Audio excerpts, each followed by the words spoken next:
Very good morning students and friends. Again I welcome you all on my channel English Concepts by GSL. बेटा आज की series में हम पढ़ने वाले हैं transitive verb and intransitive verb.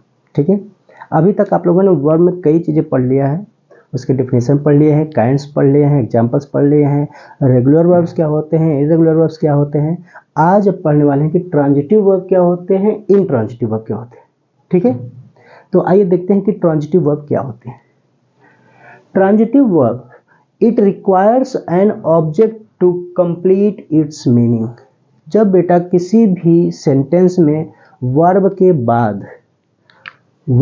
बाद अगर कोई ऑब्जेक्ट आता है तो वो सेंटेंस ट्रांजिटिव वर्ब का सेंटेंस कहा जाएगा। ठीक है, आपको एग्जाम्स में कैसे पूछे जाते हैं, 4 सेंटेंसेस दिए रहेंगे, आपसे पूछा जाएगा कि इनमें से कौन सा ट्रांजिटिव वर्ब का एग्जाम्पल है। या तो ये पूछा जाएगा या तो पूछा जाएगा कि इनमें से कौन इनट्रांजिटिव वर्ब का एग्जाम्पल है। तो आप अगर जानते रहेंगे कि ट्रांजिटिव वर्ब किसे कहते हैं, इनट्रांजिटिव वर्ब किसे कहते हैं, तभी तो आप सॉल्व कर पाएंगे ना।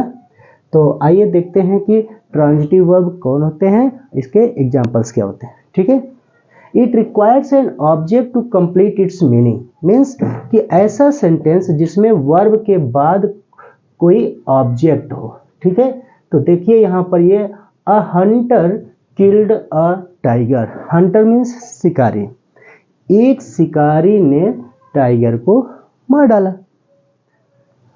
तो यहाँ पर किल्ड है, किल्ड मीन्स वर्ब है। अब वर्ब के बाद कोई ऑब्जेक्ट आया है, बताइए। हाँ सही कर रहे हैं, आया है टाइगर। तो जब वर्ब के बाद कोई ऑब्जेक्ट आएगा तो वो ट्रांजिटिव वर्ब। ठीक, दूसरा देखिए, रोहन प्लेज फुटबॉल। ये सब्जेक्ट है, ये वर्ब है, ये ऑब्जेक्ट है। तो वर्ब के बाद यहाँ भी कोई ऑब्जेक्ट आया, हाँ फुटबॉल।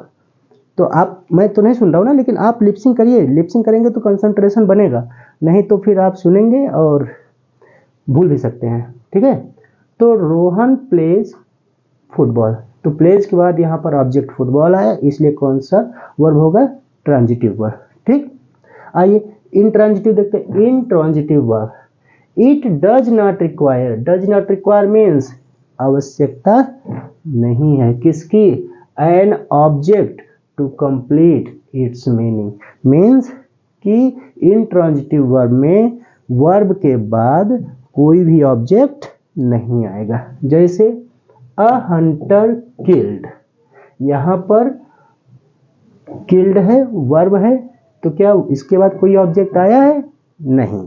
तब ये कौन सा वर्ब हो जाएगा, इंट्रांजिटिव, है ना। देखिए बहुत आसानी से आप समझ रहे हैं, यहाँ पे बहुत ज़्यादा आप जोर नहीं दे रहे हैं।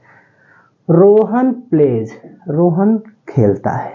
ठीक है, क्या यहाँ पर भी इसके आगे कोई ऑब्जेक्ट है, नहीं है। तो कौन सा वर्ब, इंट्रांजिटिव। तो सिंपल ये है कि वर्ब के बाद कोई ऑब्जेक्ट तो ट्रांजिटिव, वर्ब के बाद कोई ऑब्जेक्ट नहीं तो इंट्रांजिटिव। अब बताइए 4 ऑप्शन अगर दे दे और एक इसी में से दे दे तो फिर आप क्या कहेंगे, कौन सा है, पहचान लेंगे।